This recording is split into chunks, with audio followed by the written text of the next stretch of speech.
When I hear fishing, all I can think about is the rush, the thrill, and the excitement of reeling in fish after fish. I'm sure many of you can relate to this. It's a good feeling.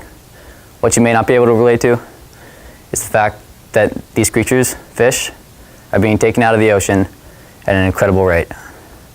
It's estimated that 80 billion tons of fish each year are taken out of the ocean. That's 3 times the mass of every man, woman, and child in the United States.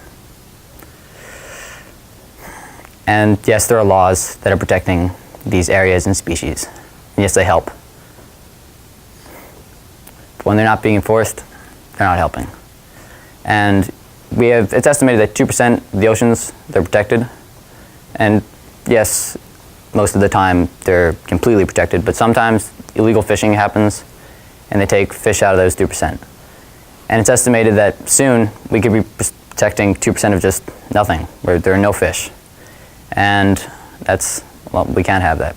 It would be selfish and irresponsible to not make a move and take action. Now, we're not the ones responsible for this massive overfishing when we're going out on our maybe private vessels and fishing with your friends and family for the day, catching maybe 10, 15 fish on a good day. And plus the ones that are too small, you can take off the hook and release and throw back into the ocean. But the big fishing corporations, they can't and they won't do that. They catch thousands of fish every day. Juveniles,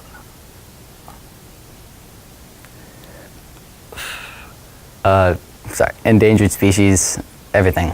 And they can't release them because by the time they're on the boat, they're dead. And what happens to them? They're thrown overboard. And yes, these vessels, they go after 1, 2, 3 species, but they end up catching over 100 other species. That's called the bycatch. And there are some destructive ways of fishing.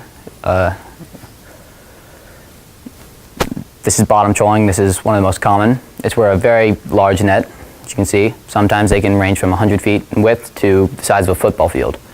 And on the bottom, you can't see it in this example, but they're large, heavy metal rollers weighing around 200 kgs each. They leave deep dredge marks in the back and behind them, as you can see. It's taking coral reefs, life, endangered species, and the fish, of course, that they're aiming for, and they're just plowing through.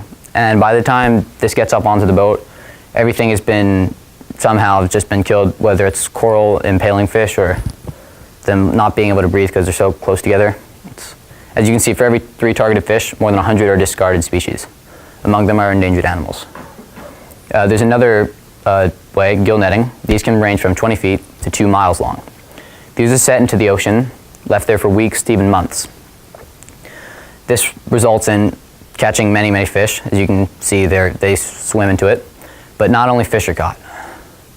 As you can see in next slide, seals, mammals, birds, dolphins, turtles, thousands each year are caught and killed by gill nets. They're just left in the ocean. Sometimes they're not even coming back and collected. And another one of the worst ways of fishing, long lining.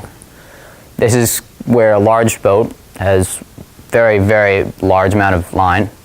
It can be dragged from 2 miles to 200 miles behind it. And as you can see, there are thick lines on the top with the buoys, and there's thousands of hooks, sometimes hundreds of thousands of hooks.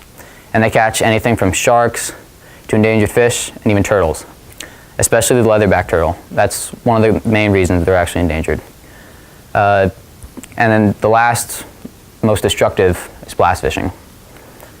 It's where dynamite is thrown into the ocean, usually around coral reefs, and they're just, when it explodes, it kills all the fish instantly and destroys the coral.